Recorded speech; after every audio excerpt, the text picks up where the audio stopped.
অন্যের জন্য গর্ত খুঁড়লে সে গর্ত হয় নিজে।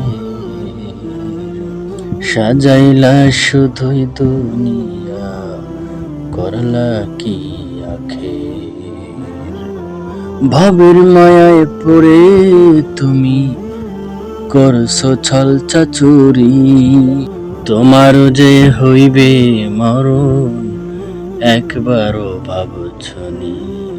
ও তোমার জীবন যৌবন সব ফুরাইলা দুনিয়ার লাগিয়া, ওপারেতে নেওয়ার মতন কিছুই তো রাখলা না মন, ওপারেতে নেওয়ার মতন কিছুই তো রাখলা না।